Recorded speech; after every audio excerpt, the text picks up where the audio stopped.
Good afternoon. எல்லாம் எப்படி இருக்கீங்க?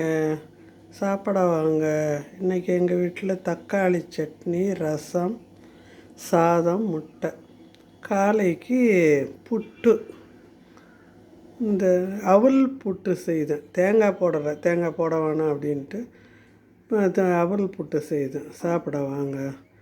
எப்படி இருக்கீங்க எல்லோரும்? இந்த மழை நாள் வருது. அப்போது கொஞ்சம் அந்த பிள்ளைங்களெல்லாம் கொஞ்சம் நம்மளே சொல்கிறேன், இந்த சுவிட்ச் பாக்ஸுங்க, மற்ற எதுவும் சுவிட்சு போடுறதா இருந்தாலும் ஒரு குச்சை கையில் வச்சுங்க. காலில் செப்பல் போட்டுக்கிட்டு எதையுமே ஆன் பண்ணுங்கள், ஆஃப் பண்ணுங்கள். வெளியே தெருவை போனீங்கன்னாலாம் இது ஏதாவது இந்த ஒயருங்க அருந்து விழுந்திருக்கும், காற்று மழை. இப்போல்லாம் இனிமேல் ஒரு 2-3 மாதத்துக்கு நமக்கு இதான். அதனால் நம்ம கொஞ்சம் ஜாக்கிரதையாக இருக்கணும். இது இயற்கை தான், நம்ம எப்போவும் அனுபவிக்கிறது தான். இருந்தாலும் கொஞ்சம் பாதுகாப்பாக இருக்கிறது நல்லது. குழந்தைங்க போகும்போது காலில் செப்பலோடு எங்கேயுமே ஒரு பூச்சி போட்டு எதுவும் இருக்கும். அதனால் காலில் செப்பலோடு வெளியே போகிறீங்களா வர்றீங்களா அப்படின்ட்டு கொஞ்சம் கவனிங்க. நம்மளுமே வீட்டில் ஆன் பண்ணும்போது ஆஃப் பண்ணும்போது கிரைண்டர் ஆகட்டும், ஹீட்டர் ஆகட்டும், எதுவாக இருந்தாலும் கொஞ்சம் கேர்ஃபுல்லாக இருக்கணும். இந்த மழை நாளில் மட்டும்.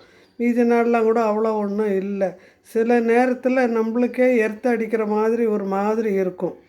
அந்த ஒரு சிம்டம்லாம் தெரிஞ்சுன்னா கொஞ்சம் ஜாக்கிரதையாக இருங்க. பார்த்து பத்திரமா இருங்க. God bless you. தேங்க்யூ.